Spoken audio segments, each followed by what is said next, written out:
This video compilation will take you through the basic theory of Yagi Uda antenna to my homebrewing projects of VHF, UHF and dual bander Moxon Yagi antennas, aiming mainly at working low Earth orbit amateur radio satellites.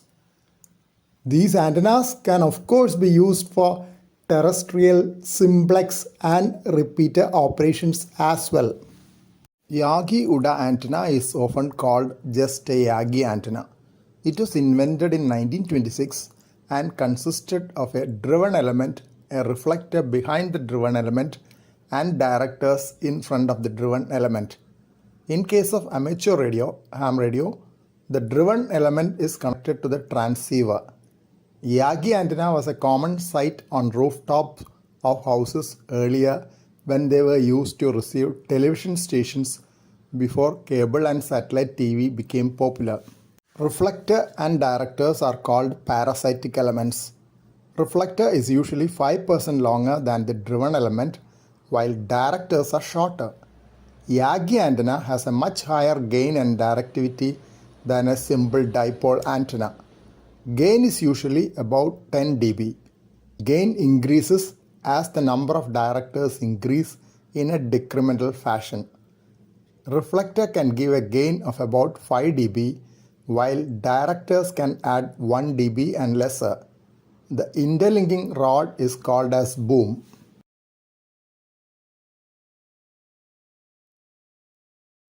Yagi Uda antenna is very popular in amateur radio or ham radio.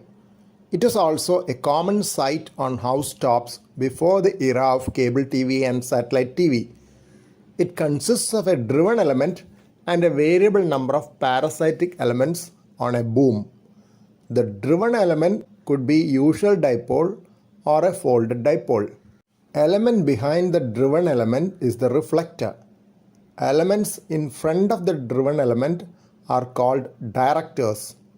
Typically, the reflector is longer than the driven element, while directors are progressively shorter than the driven element. Output of the radio is fed only to the driven element. Animation illustrates how a 4-element Yagi Uda antenna works. There are 2 directors and a reflector in addition to the driven element dipole. The parasitic elements act as resonators by absorbing and re-radiating the electromagnetic waves from the driven element with a phase difference. There is constructive interference of these electromagnetic waves in the forward direction as they are in phase, and destructive interference in the reverse direction as the waves are out of phase. Net effect is a stronger signal in the forward direction and a weaker signal in the reverse direction. This is usually mentioned as the forward-backward ratio of the antenna. In the animation, the signals are color-coded similar to the antenna element for ease of recognition. Yagi Uda antenna is often called as a beam antenna in amateur radio. Due to the size, it is less often used on HF bands than on VHF and UHF bands. The number of elements practically feasible are also lower on lower bands. They are used with antenna rotators as good directional antennas. Yagi Uda antennas can have gains up to 20 dBi and a front-to-back ratio of up to 20 dB.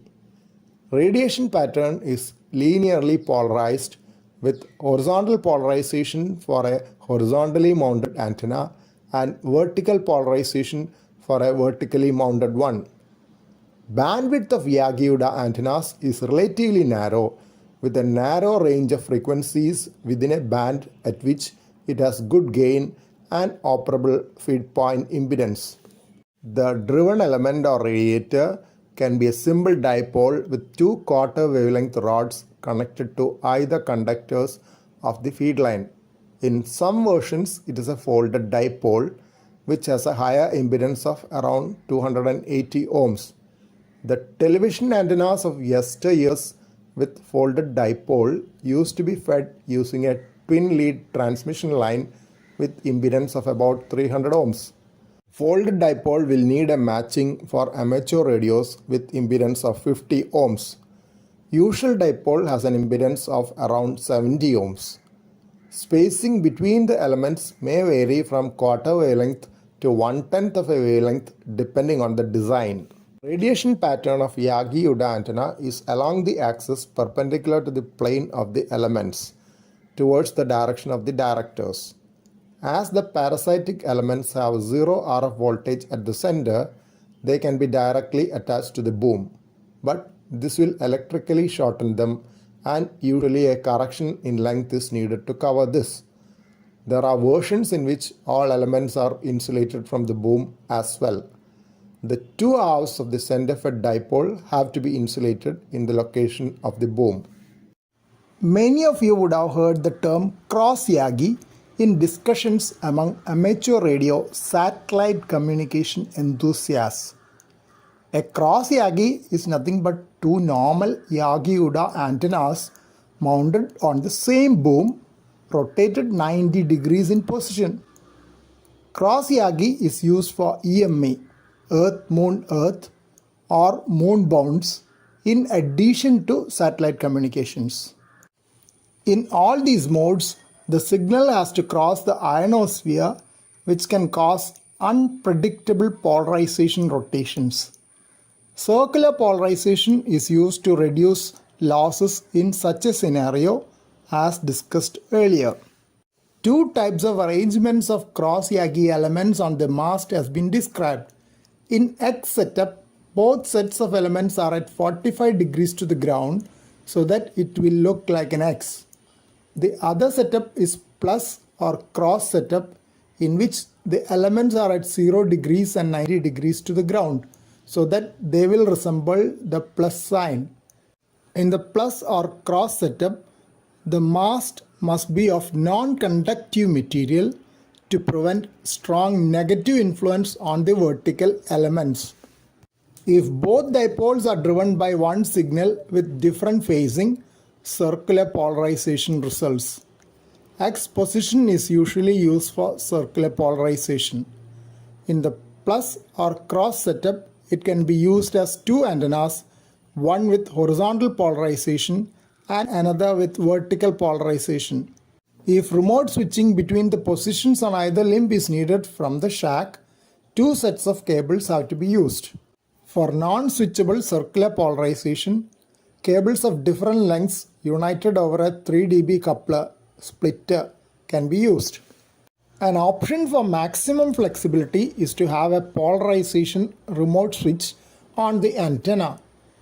Two cables go to the antenna from remote polarization switch, and one coax and a control cable go to the radio.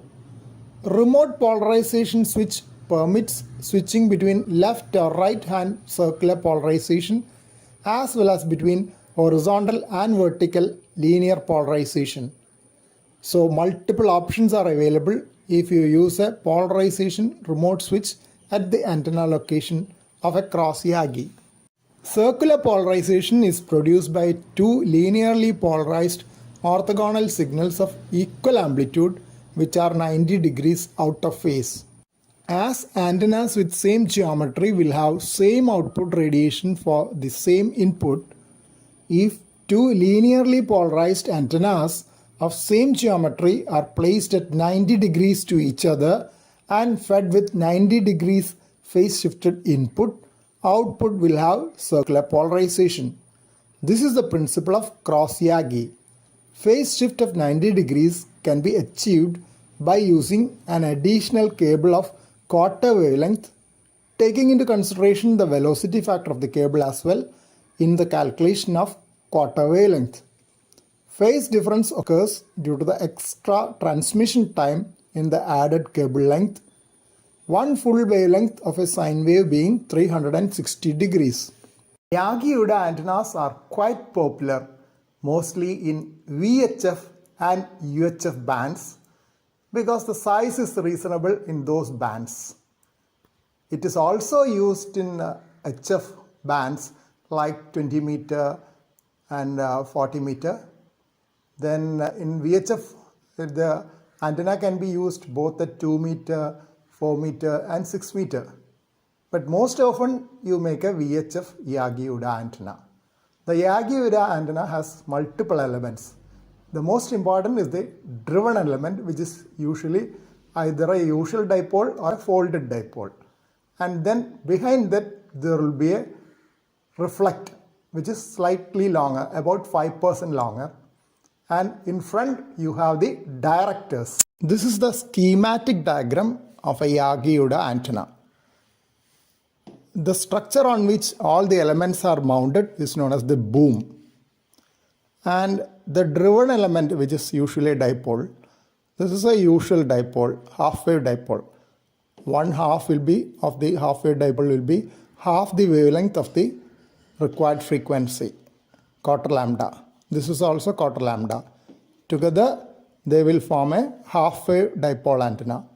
The feed points are seen here.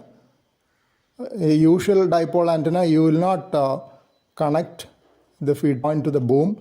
It will be insulated. This will be insulated.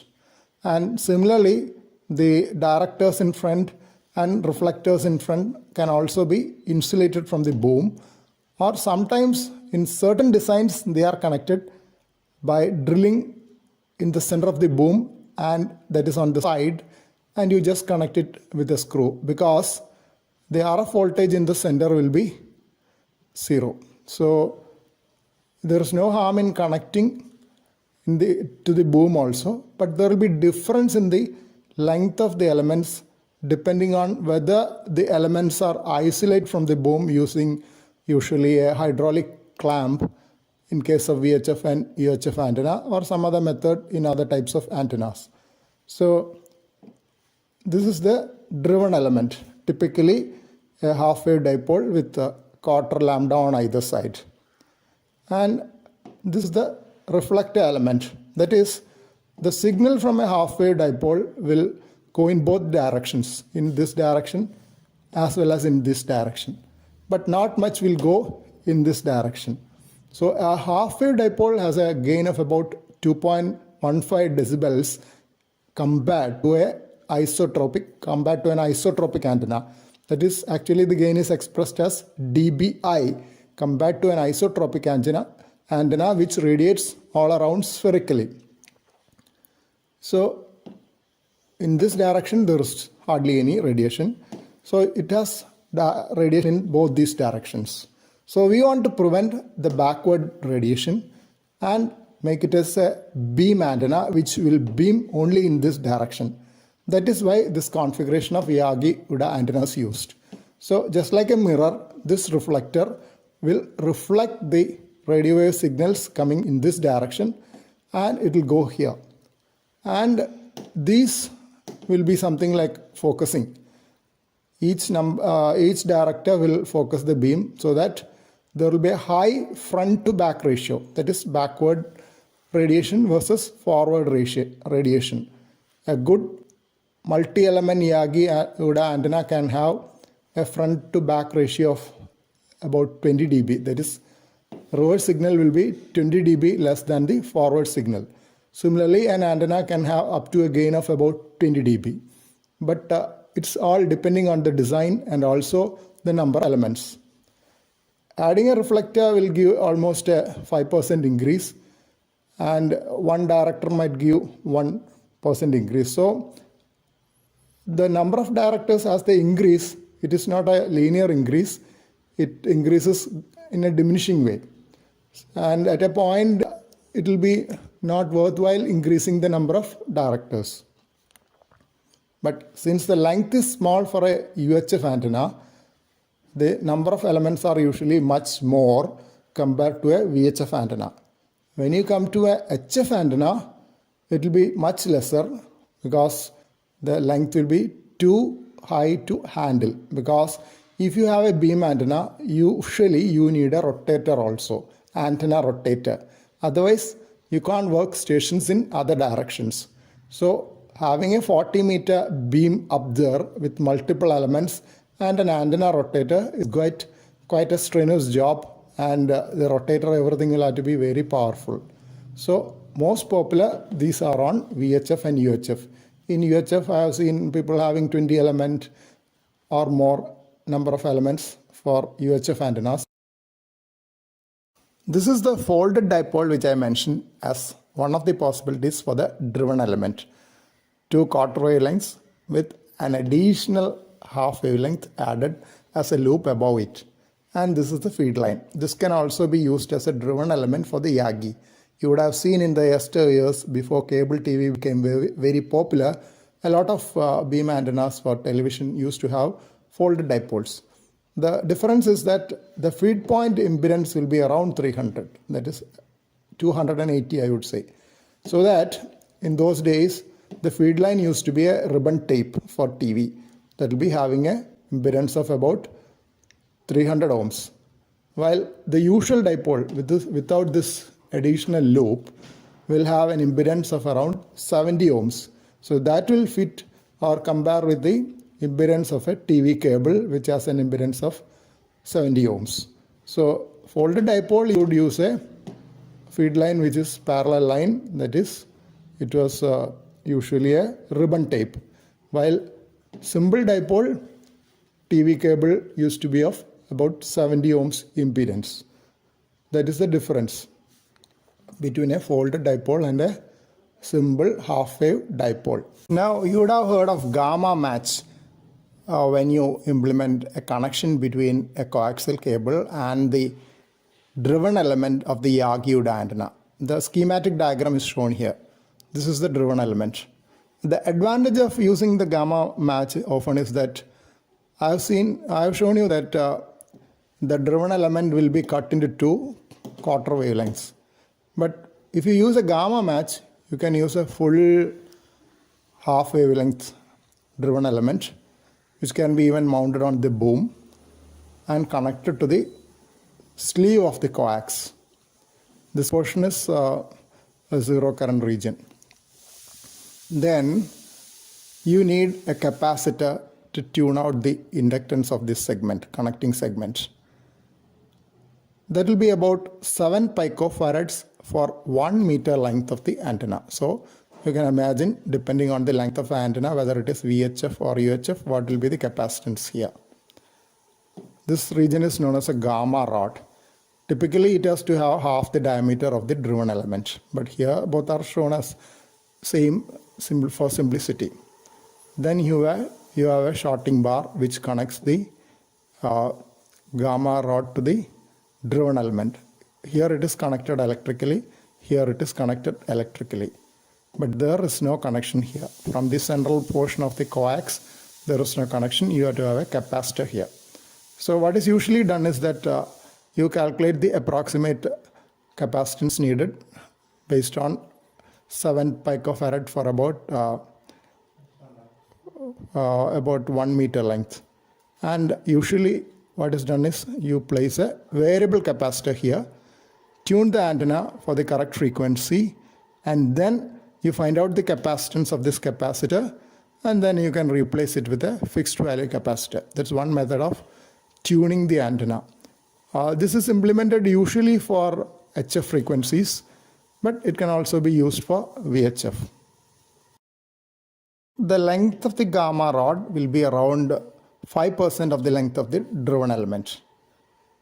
And the spacing between the gamma rod and the driven element will be about 0.7% of the length of the driven element. Sometimes, instead of using a capacitor, a coax may be used for the gamma match. Here you can see this is the connecting stub and this is the gamma rod.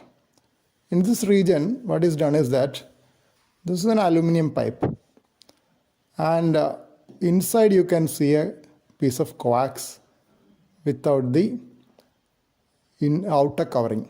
So the outer covering of the coax is removed and the insulator and inner conductor are placed inside this gamma rod, and the sleeve of this feed cable is connected directly to the boom, while the inner conductor of the feeder is connected to the inner conductor of the coax kept inside this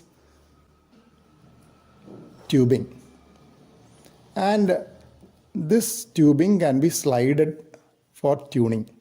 So that will change the capacitance of the combination of inner conductor of the coax within the tubing, so that this will act as a variable capacitor. Tuning is done by moving this stub this way or this way, depending on how you want to adjust the feed point capacitance here. So this is one method of implementing a gamma match without using a variable capacitor. I have not homebrewed any antenna for the past 35 years.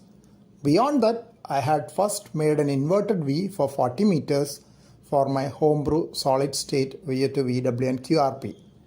I was using 75 ohms TV cable for connecting the antenna to the QRP, as I did not know about 50 ohms cable at that time.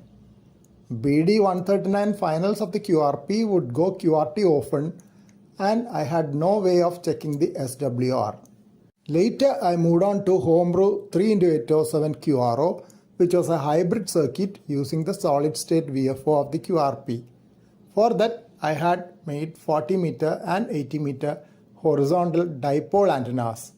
I could also make an SWR bridge and check the SWR with my analog multimeter and found it reasonable. None of my vacuum tubes went QRT, and I could comfortably work DX, though mostly on CW, including some contacts from the US. Now I have come back to ham radio after a break of almost 10 years, initially on VHF using a magnetic mount quarter wave antenna, and later with my CP22E antenna at about 9 meter from the ground using a 10 meter HLF 200 cable. Had also a few tests on UHF using the CP22 antenna with low power in view of the 2.25:1 SWR. Homebrewing skills have almost disappeared, and it is only because of constant motivation by my 5-year-old grandson that I am venturing into it once again. Read about several multi-element Yagi designs over the past few months and talked to several ham friends over phone and VHF. My main concerns were the lack of availability of the needed hydraulic clamps and balance with most designs. Finally, I have zeroed in on the KA0NAN 7-element Yagi, which had been redesigned by VU3 NSH. Still, there was a bottleneck. It needed a gamma match, which I was not familiar with. So, read a bit about the gamma match. In case of a Yagi Uda type of antenna, it allows the driven element to be a single rod or tube without being cut at the feed point, giving more physical integrity to the system. As the RF voltage at the center of a half-wave antenna is 0, the outer sleeve of the coax can be connected here, which corresponds to the position on the boom as well. The central conductor of the coax is then connected beyond the center point through a capacitor to tune out the inductance of a connecting arm of antenna. In the KA0NAN VU3 NSH design, the capacitance is provided by a piece of coaxial cable with jacket removed and inserted into 7.25-inch aluminum tubing of 3x8 inch diameter. The tubing has to be slided in and out to find the lowest SWR while transmitting at low power, and later confirmed on high power before fixing the screw on the shorting bar. I have bought 3x8 inch round aluminum pipes for the elements of the antenna and 1-inch square aluminum pipe for the antenna boom, which are available at very low cost locally thanks to the flourishing aluminum fabrication industry over here. I had procured a spare HLF 200 cable of 10 meter length pre-crimped with PL259 connectors on both ends, as well as an SO239 connector, and a patch cable for SWR checks, both bought online. Of course, a cross needle SWR meter was also bought online for this purpose earlier. Next, I checked the inventory of tools which I already have with me and found that it is almost enough to start with. I had a collection of drill bits along with an electrically driven drill, extension board, hacksaw, red marker pen, measuring tape, and a small transparent scale as seen in the initial picture. Initially, I marked out the positions where I have to drill holes on the boom for the various elements using the measuring tape and marker pen. Next, I marked the places where the 3 by 8 inch pipe has to be cut to form the antenna elements. Then they were cut using the hacksaw. The boom was also cut with about 3 inches extra on the reflector side and 2 inches extra on the director side. A solid aluminum piece was needed for the shorting step, which I did not get from the local store. Planning to try a piece of 1 inch square pipe as the shorting step. The gap between the gamma match and the driven element is given as 1.5 inch. So I have cut 3.5 inch shorting bar of the 1 inch square pipe. Length of the 3 by 8 inch aluminum pipe has been mentioned as 7.25 inch. That was also cut. Next, I have to drill holes in the boom for the 3 by 8 inch pipes, which I am planning to do on another day. Initial steps of homebrewing of my first EHF 7-element Yagi was discussed earlier. It is a KA0NAN VO3NSH design from hamradio.in, one of the best ham radio sites from this region by VO2ITI, with whom I used to have regular amateur radio contacts on HF nearly 4 decades back when I was active on HF. Last time I had completed cutting the elements for the 7-element Yagi, 7.25 inch circular 3 by 8 inch aluminum pipe for the gamma step, boom for the antenna, and the shorting bar of 1 inch square aluminum pipe. As 50 ohms coax is not available locally, I am planning to use a piece of 75 ohms RG6 coax and try my luck. Incidentally, RG6 is available in plenty in this locality as it is being used for cable TV. My presumption is that as the coax piece is used essentially as a variable capacitor along with the 7.25 inch circular 3 by 8 inch aluminum pipe for tuning part of the gamma match, it may still work for my beam. Reflector was cut at 40.2 inch as given in the design. Driven element length was given as 38.325 inch. First director length is given as 37.075 inch. Second director as 36.95 inch. Third director as 36.45 inch. Fourth director as 36.075 inch. And fifth director as 35.875 inch. I do not have the precision instruments to cut it at the third decimal level. All I have is a hacksaw and an ordinary 6 inch measuring scale and a measuring tape. So I have cut the elements to the nearest division on the scale. I am aware that it may not do well when measuring the SWR and checking the performance, but that is the best I can in this homebrewing project. Moreover, as I am using the hacksaw for the first time, I could see that most of the cut edges do not look anywhere near a machine cut element. The edges are quite ragged. Next task was using the electrically driven handle, that too for the first time. I had used the non-electrical handle about 4 decades back for homebrewing my radios when I did not have the luxury of an electrically driven handle. Here again, I had problems. The drill bit would slip away from the site I have marked for drilling. Gradually, my aim for drilling holes at the right spot improved.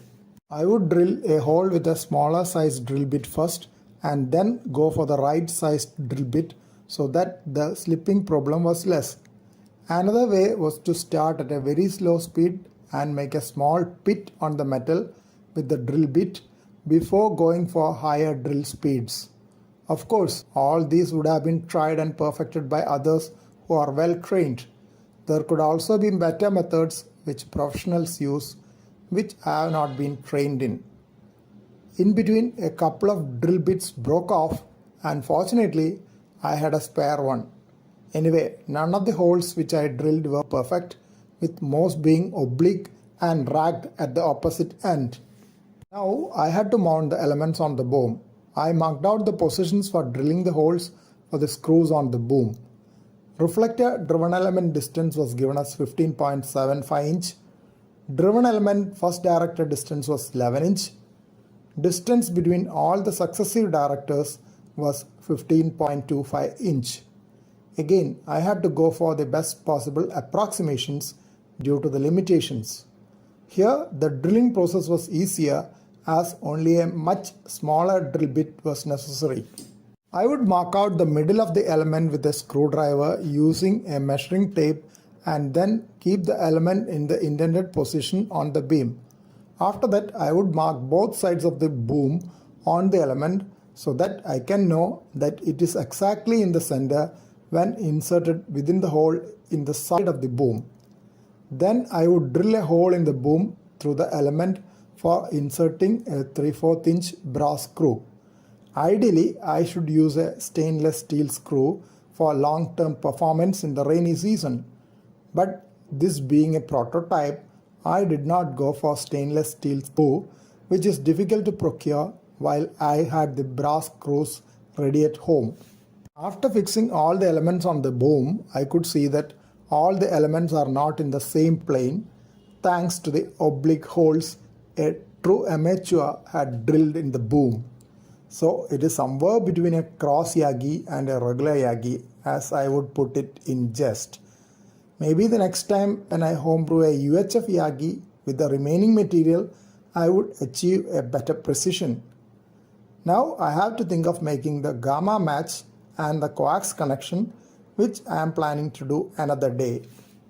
You may be wondering why the continuation part of the series on homebrewing 7-element VHF Yagi was delayed. Simple reason is the low level of technical skill. It is almost 11 days I have been working on making the coax connection and the gamma match, and I am yet to finish it. Thought of posting an update lest you might think that I have dropped the project.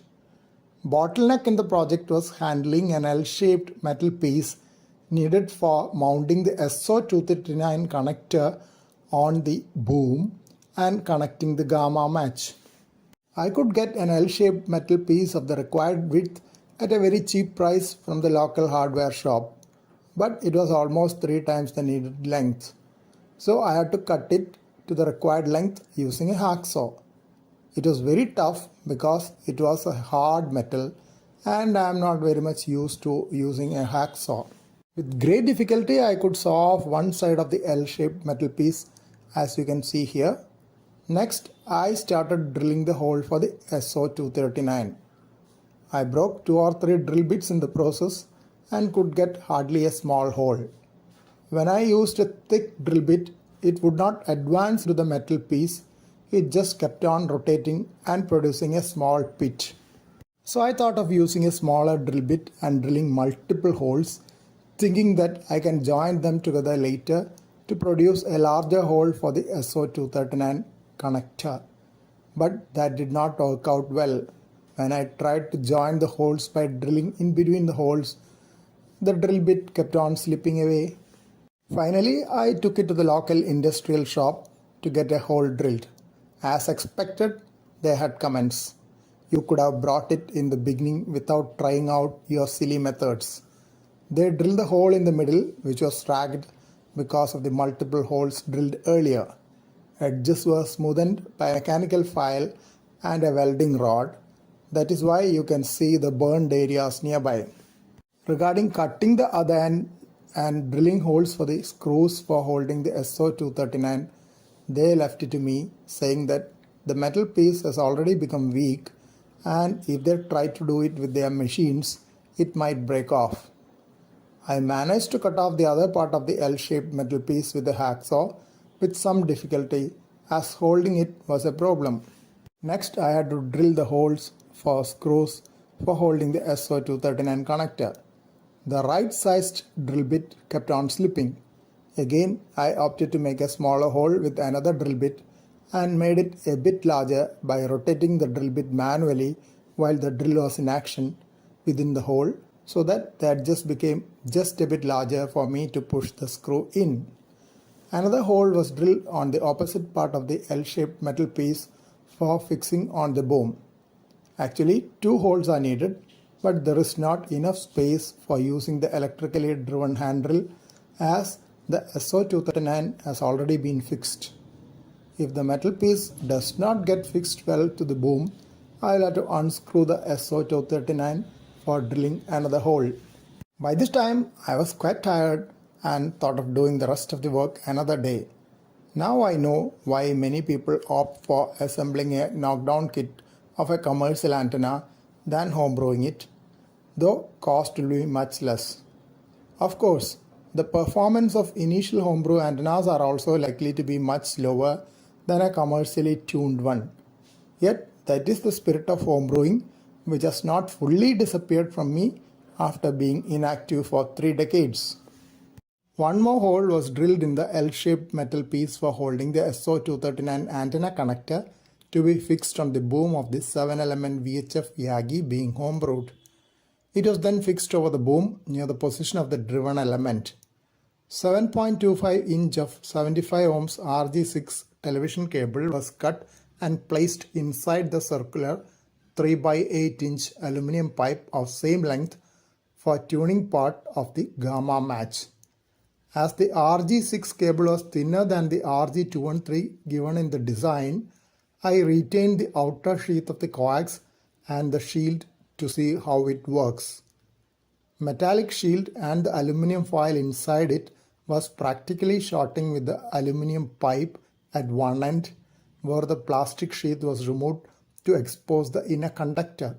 The inner conductor of the coax was soldered to the inner conductor of the SO239 connector.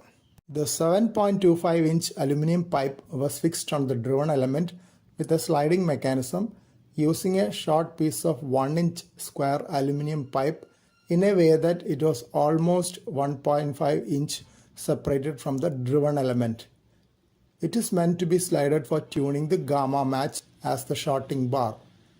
2 screws were also fixed on the shorting stub, one to the gamma pipe and one to the driven element, so as to ensure good electrical contact, as I was using a square aluminum pipe instead of a solid piece of aluminum. I had 10 meters of HLF 200 coaxial cable pre-crimped with PL259 connectors at both ends. One end was connected to the SO239 on the VHF Yagi and other end to the SWR meter. Patch cable from the SWR meter was connected to my quarter-century-old VHF base station, which would work only on low power. As a non-conducting piece of pipe could not be found at that time, I attached a piece of surplus multi-wood board, which was quite thin, to the center of the antenna boom perpendicular to it as the upper part of the mast. As it would not support the weight of the antenna and started bending, I had to reinforce it with a metallic telescopic pole used for painting higher up in the walls. All attachments were made using nylon wires and were not very secure like stainless steel clamps, which I did not get from the local market. Put the antenna up 9 feet inside a first floor room and check the SWR. I was shocked to see an SWR of 10:1. Stopped work for the day as I was quite tired to resume the next day. Meanwhile, I had talked to a senior ham who told me that RG6 coax also should do the job if you adjust the tuning of the gamma match. Several possibilities for initial failure were thought of. Checked all the connections by multimeter and ensured that the contacts to the boom of the elements and antenna contacts were good. The multi-wood piece was replaced by a stronger piece of plastic pipe recycled from an old mop, so that the metallic telescopic pole would be at least 2 feet away from the boom, though the recommendation is 3 feet. When the antenna was rehosted inside the room, An SWR of about 2:1 was obtained, and I could access two repeaters, one at about 4 kilometers and another at about 30 kilometers.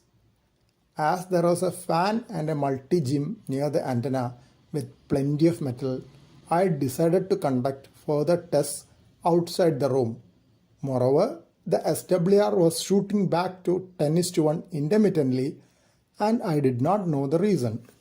In two places where the screws seemed to be a little loose, additional ties were given with bare multi-strand copper wire, presuming that it could be a loose contact causing the intermittent jumps in SWR.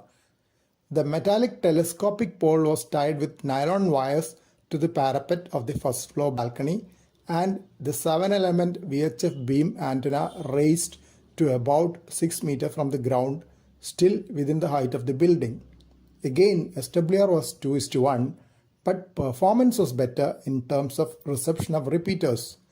With the antenna pointing south, Tirur repeater about 30 kilometers away was easily accessed, while there was no access to Vadagara repeater about 40 kilometers north. I was happy that the beam antenna is doing its function with significant front to back ratio. Calicut repeater, which is only about 4 kilometers away, could still be accessed well with the beam pointed almost perpendicular to it, presumably because of proximity. When the beam was turned north, Vadagara repeater could be accessed, while I lost access to Tirur repeater in the opposite direction, again showing the directional gain of the 7-element VHF Yagi. As the SWR was still not in the acceptable range, the 7-element VHF Yagi antenna was lowered to adjust the gamma match. While attempting to adjust the gamma match, the soldered joint between the inner conductor of the coax and the SO239 connector broke. It was because the shorting step was not well fixed, being a square lumen pipe than a solid piece of aluminium.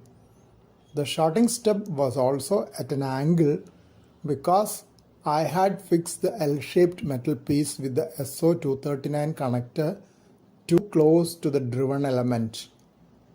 Push the inner conductor of the coax back into the SO239 without soldering and apparently fixed it. The shorting step was pulled back a little as tuning. Of course, it did not work, and the SWR was higher at 2.5:1. With a lot of work done single-handedly, decided to call it a day and continue on another day. I had built a 7-element VHF Yagi some time back. Now I am planning to build a UHF Yagi.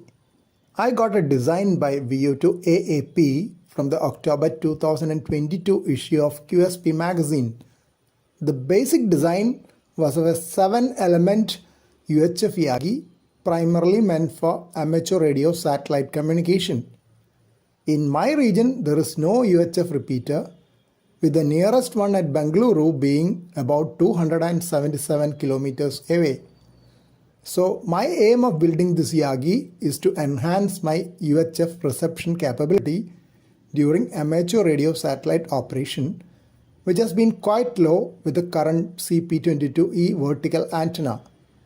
Nevertheless, I was able to have a few contacts through VU satellite transponders like International Space Station, TEVEL 7 and TEVEL 3. When I had attempted using the VU transponder on SaudiSat 1C, my VU friends told me that though they are able to hear my call, I am not hearing their replies. I found that the surplus 1-inch square boom which I had can hold an 8-element Yagi. So I marked out the locations on the boom for the elements and thought of asking VU to AAP for the length of the 8th element. He told me that 7th and 8th elements and any more could have same length and spacing. Still, he strongly advised me to go for a 5-element Yagi initially for a broader beam width. As I was a beginner in the field of amateur radio satellite communication, my mentor felt that it will be quite difficult for me to point the antenna correctly if I go for one with more elements and a narrower beam width. He told me that leaving the remaining length of the boom like that will do no harm, leaving space for potential future expansion. In the first stage of the antenna building, I have used a hacksaw, steel measuring tape, and a steel scale. A pencil was used to mark out the measurements on the boom and the 3 by 8 inch aluminum pipe to be cut.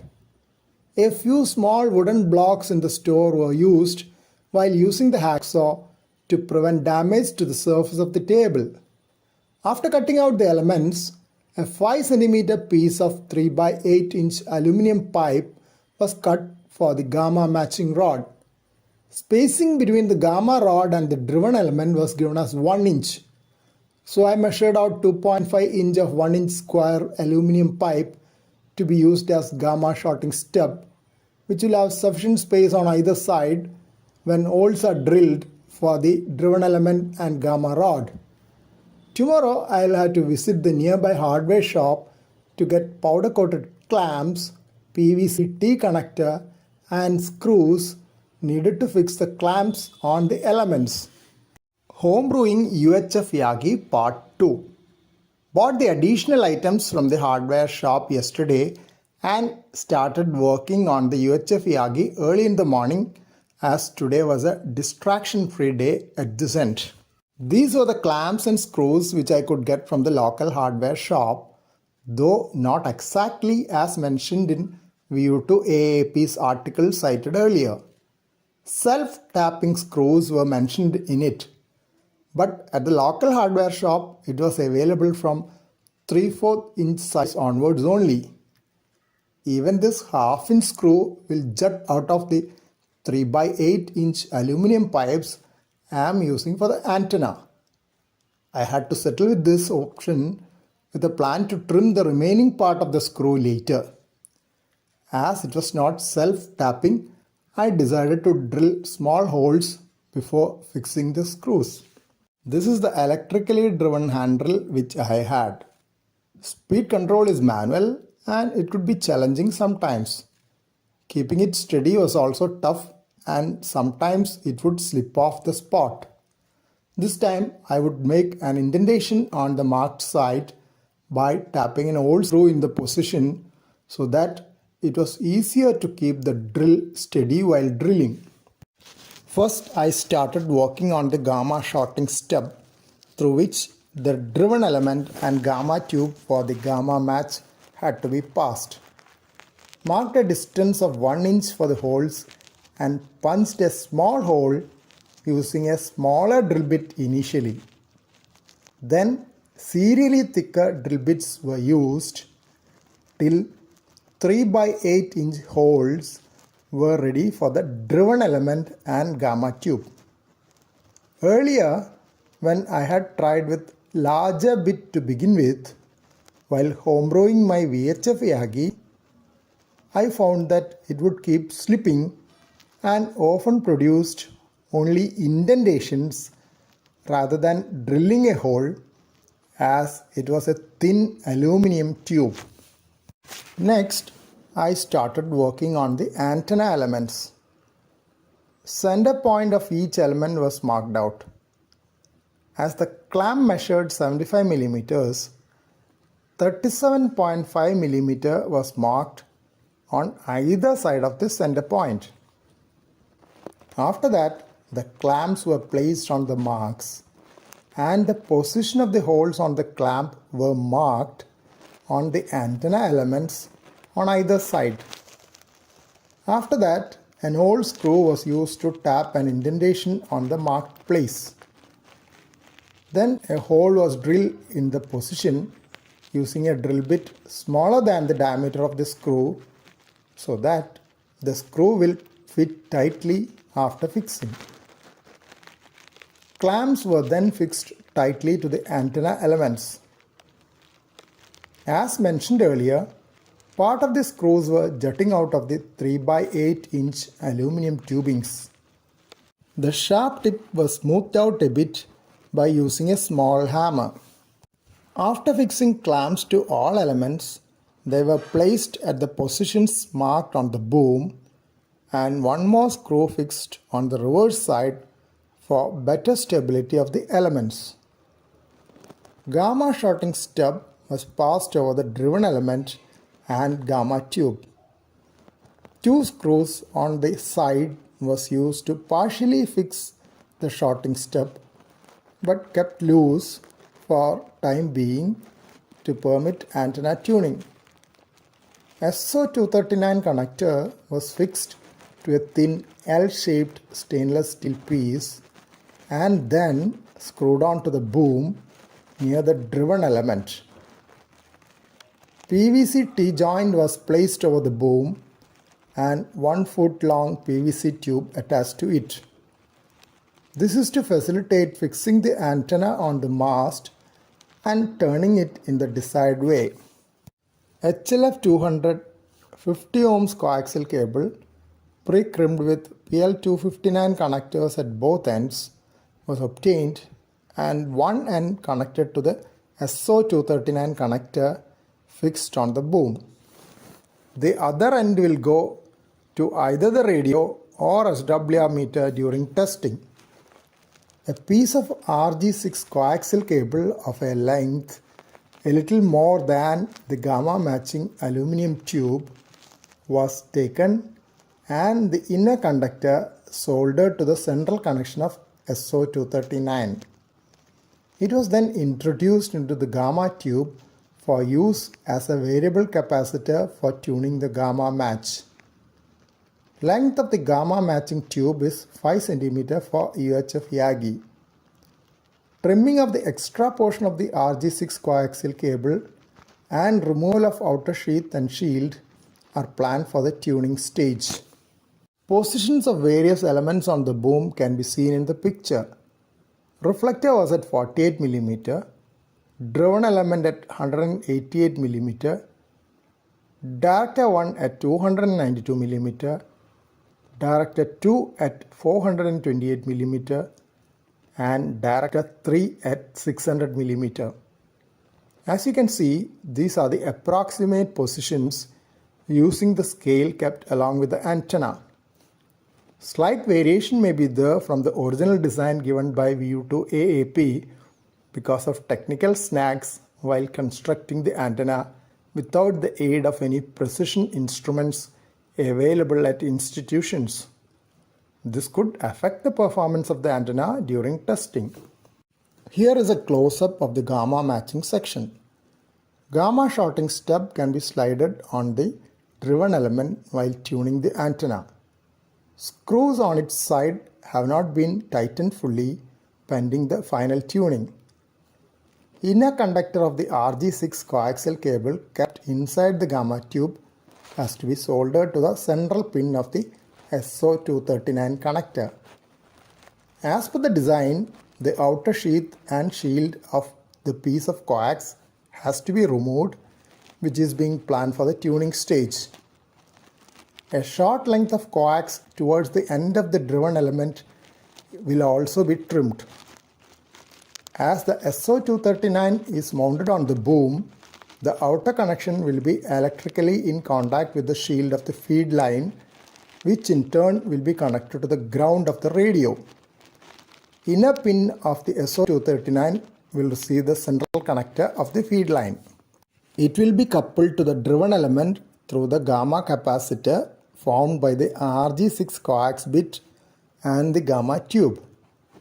The capacitance can be varied by sliding the gamma shorting stub along with the gamma tube over the RG6 coax bit.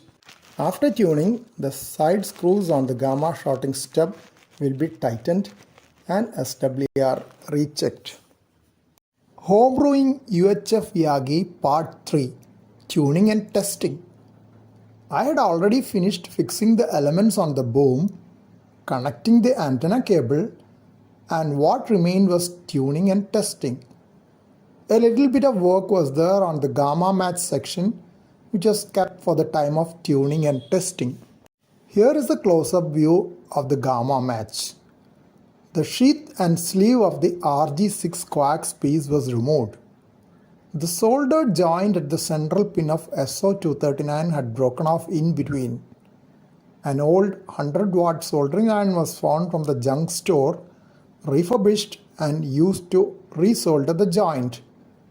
Earlier, a new 25-watt soldering iron was used, which took a long time to solder the joint, and the joint was not firm. Screws in the center of the elements were tightened and continuity with boom checked. Feed line cable was attached and continuity checked and found satisfactory. Lack of continuity between the central pin and outer part of SO239 was also confirmed using a digital multimeter. Elements were all made parallel to each other. Now the newly homebrewed UHF Yagi was ready to be put up and tuned. PVC pipe with T-joint was introduced over the free end of the boom after threading the coaxial cable through it. PVC pipe was then inserted over a two-stage push-up aluminum pipe used for painting higher up on the wall. Initially, the antenna was placed at a height of about 7 feet from the first floor terrace for gamma match tuning. Two-step tuning was attempted at multiple UHF frequencies used for amateur radio satellite reception.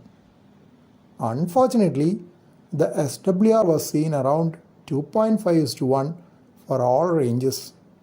I have been using a vertical omnidirectional VHF antenna for working through the voice transponders of low Earth orbit LEO amateur radio satellites with limited success. I have been able to work through International Space Station, TAVEL series of satellites and occasionally AO91. Ideal way to work LEO satellites is using cross Yagi for VHF and UHF, having facility for tracking azimuth and elevation as the satellites moved very fast across the sky. But I have only one radio and no diplexer suitable for a base station to connect two antennas to one radio. I had homebrewed a 7-element VHF Yagi and a 5-element UHF Yagi earlier, so I had surplus 3x8-inch aluminum pipes with me. I found a design for Moxon Yagi by M1GEO G8OCV on the web. I thought it will be ideal for use with my single radio, though I still need a method of tracking the satellite movement. I have been having this project in mind for quite some time, but was hesitant to go for it as the description was using 3.2 mm aluminum welding wire, which I did not have. I was wondering how I could bend the aluminum pipe for the Moxon elements if I were to use the surplus aluminum pipes available with me. Though different methods were advised by my friends, there were limitations. Finally, I decided to go for the simple manual bending method, though it would produce flattening of the pipe at the bend region. Dual band Yagi design was such that the VHF Moxon driven element would passively couple with the UHF elements, so only one feeder is needed, unlike in usual dual band Yagis. I measured out the elements according to the design and cut them using a hacksaw. Next, I had to bend the Moxon elements to make a rectangular shape as per the design manually. Next step would be to fix them to a wooden boom as suggested in the design. As I could not find a wooden boom at home, I decided to use a surplus PVC pipe in the store, planning to do it the next day with a fresh mind.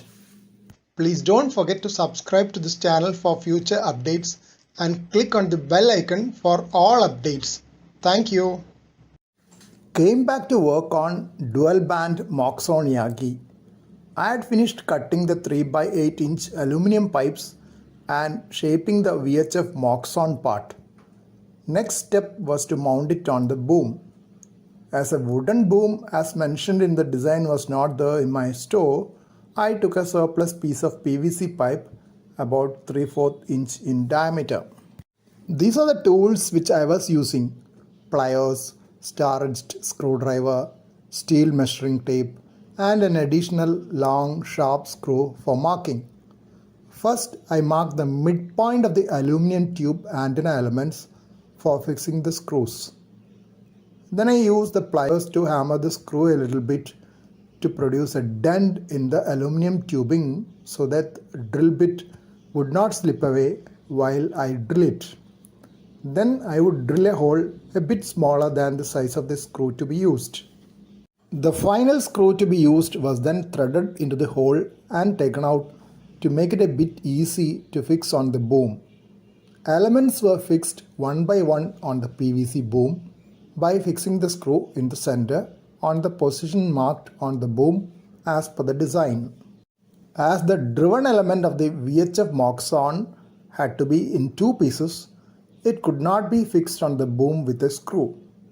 So I fixed a length of surplus piece of PVC channel used for electrical wiring in the position for the driven element.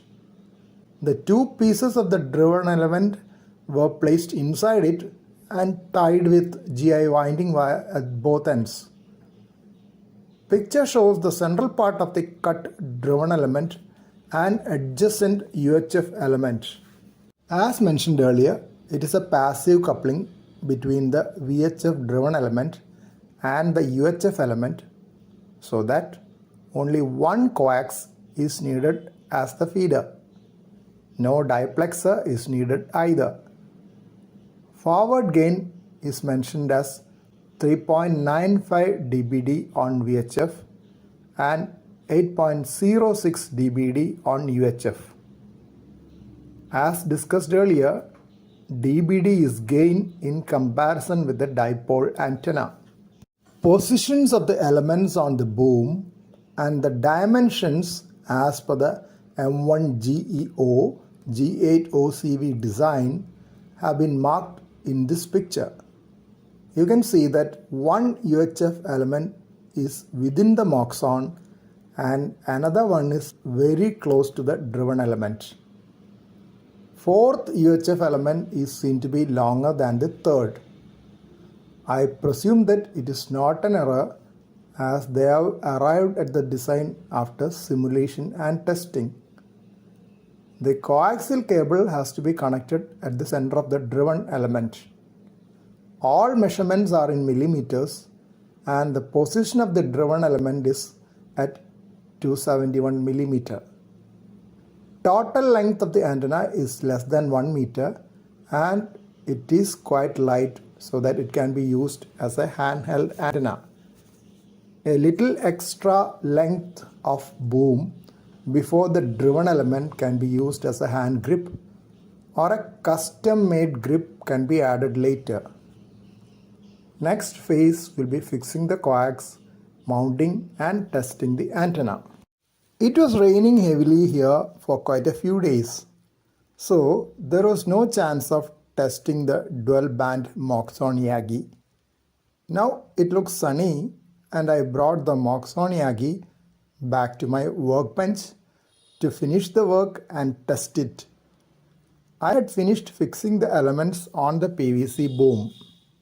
As per the design, the coaxial cable could be attached directly to the driven element. But I was not happy to cut my 10 meter coaxial cable with pre-crimped PL259 connectors at both ends. So I fixed an L-shaped metallic clamp fitted with SO239 connector on the boom. Took two pieces of insulated copper wire, removed insulation at both ends and screwed one end of each on the driven element pieces. The other end of one of them was soldered to the inner conductor of the SO239 connector. Second piece of copper wire was connected to the base of the SO239. Fiber plugs available in my store were fixed as spacers to keep the Moxon elements in position. PVC T with a small piece of pipe attached to it was slided over the boom to help in anchoring the boom on the mast instead of using stainless steel clamps, which would be costlier and heavier. Small pieces of multiwood and other material available in the junk store were inserted between the boom and the PVC T to prevent it from rotating over the boom while moving. Later, I can fix the arrangement with screws after the testing phase is successful. This is a temporary arrangement. This is the two-stage push-up mast which was used for painting the wall at a higher level. Tip of the mast was inserted into the PVC pipe attached to the PVC T. Small pieces of surplus multiwood were inserted between the two to make the joint tight. One end of the 10-meter coaxial cable with pre-crimped PL259 was connected to the SO239 connector fixed on the boom. Incidentally, I had to scrape away a bit of paint on the connector which had fallen on it while the wall was painted. There was some paint on the coax as well, which was left alone.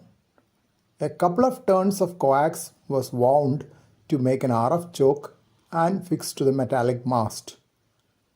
Tested the SWR on low power and found it to be 1.8:1 on VHF. On UHF, it is almost 2:1. Now comes the real tough part of bringing down the SWR to acceptable levels. Maybe I will try increasing the gap between the Moxon elements by trimming the elements a bit on another day. Ideally, I need a nano VNA to check the resonant frequency.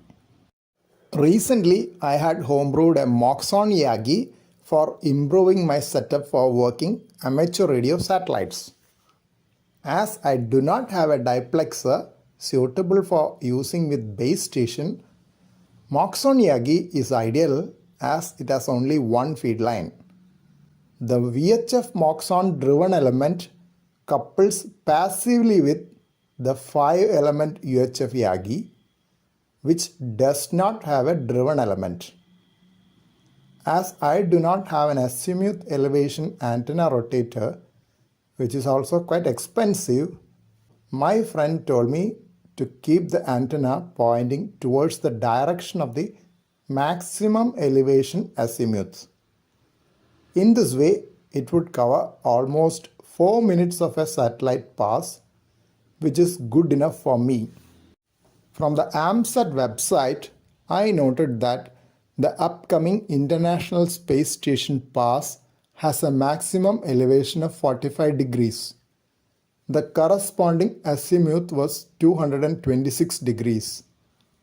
I used the compass on the Heavens Above app to set the antenna direction prior to the pass and waited for the satellite pass.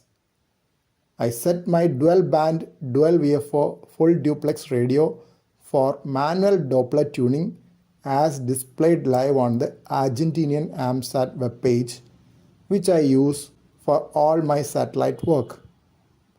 I could see that the maximum elevation azimuth displayed there was same as the one which I had set. 2 stations were received very well on the setup, but I could not access the repeater. On the previous day, I could hear several stations well on a higher elevation pass with the same antenna. Yet I could contact only a couple of them. But at that time, I had pointed the antenna towards the beginning of the pass, hoping to copy long distance stations with the new setup. Of course, the first station which I heard was one from nearly 1350 kilometers, and I was quite happy, though I could not work that station. Next pass available was Tevel 3 with maximum elevation 45 degrees. Azimuth at maximum elevation was 122 degrees. I rotated the antenna to the new direction and came back and checked the SWR. To my surprise, it had shot up. I presume that there is some loose contact in the system. I quickly switched to the vertical antenna and could have a contact with one station with difficulty. I could gather that more work has to be done on fine-tuning the Moxon Yagi setup.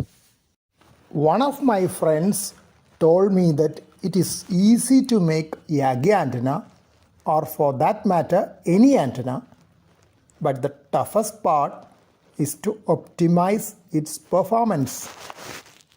I have experienced this with my VHF and UHF Yagis earlier, and now with the Moxon dual band Yagi meant for amateur radio satellite operations.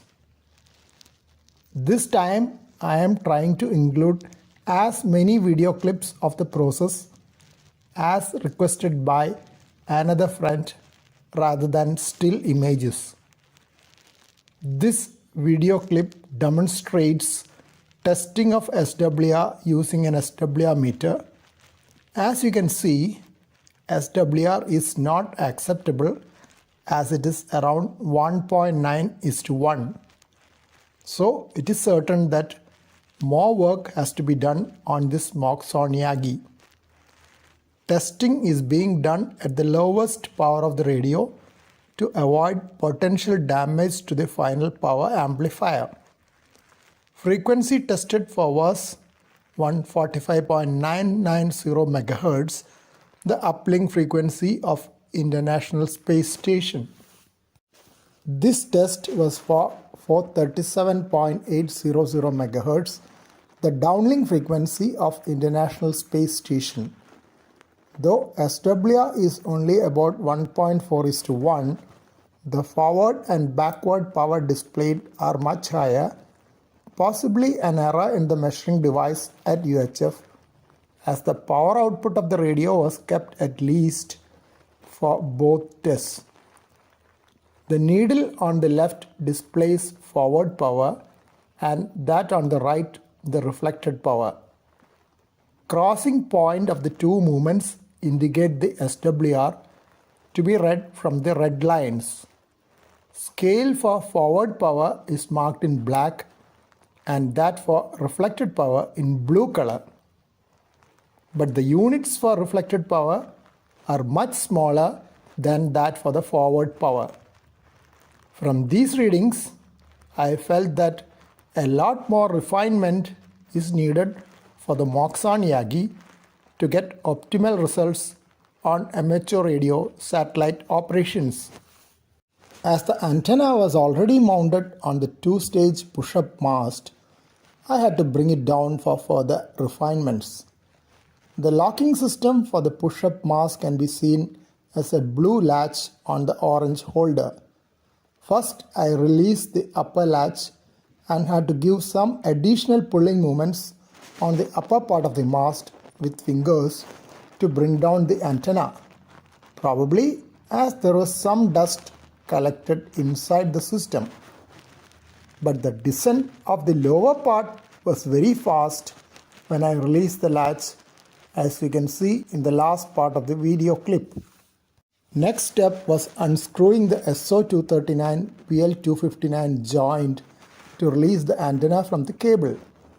You can also see the imperfection of the cut end of the L clamp holding the SO239 connector, as well as the screw that is only partially in, all part of my steep learning curve.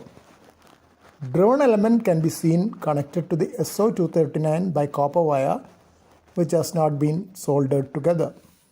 Antenna with PVC T attached to it was then removed from the two-stage push-up mast to be taken back to the workbench for optimization.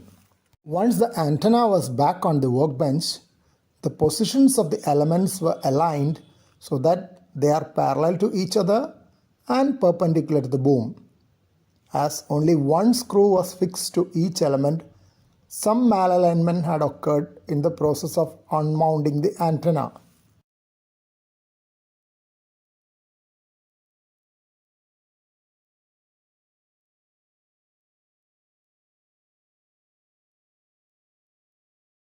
Here you can see the region where the driven element has been connected to the SO239 connector with copper wire. One and each of the wires have been screwed to two parts of the driven element. The other ends are connected to the inner conductor and base of SO239. Next, you can see the spacer used to keep the Moxon elements in position. It is just a piece of discarded toothbrush carved with a knife and pushed inside the elements. On the other side, the spacer had become loose and fallen off, causing the ends of the elements to be malaligned. The driven element was bent a little more to improve the alignment with Moxon reflector element. Took another piece of discarded toothbrush to use as spacer between the Moxon elements. This time I used the heat of a 65-watt soldering iron to shape the ends of the spacer to fit within the 3x8-inch aluminum tubes used for the Moxon elements. You can see that I am holding the other end with a pair of pliers. Last time I had used a sharp knife to shape it, and in the bargain had chipped out a part of the skin on my finger as well. One of my friends had asked me how the aluminum pipes were bent. I had discussed it with friends. One advice was to fill it with sand, plug the ends, and then bend it after heating on a gas stove. Another caution given was that sometimes you may not be able to get the sand out after bending. One of my friends told me to try bending directly and see. After all, we are not professionals looking for an aesthetic result, but happy with fair results. That is how I bent this aluminum pipe by holding it with a pair of pliers near the marked region and bending it just like that. Next was to check the measurements of the Moxon elements after insertion of the spacer. Simple but not that easy step of soldering the joints of the wires on the driven elements to which it was fixed with screws. In this way, I hope to have better electrical connection. Not sure how much the looped region of wires would affect VHF-UHF transmission with so many interactions to be thought of. After a lot of effort, the Moxon Yagi was mounted up again on the two-stage push-up mast, ready to communicate with amateur radio low Earth orbit satellites. This time I used tapes to hold the joints firm so that the antenna would not turn by itself in the wind. More to follow soon.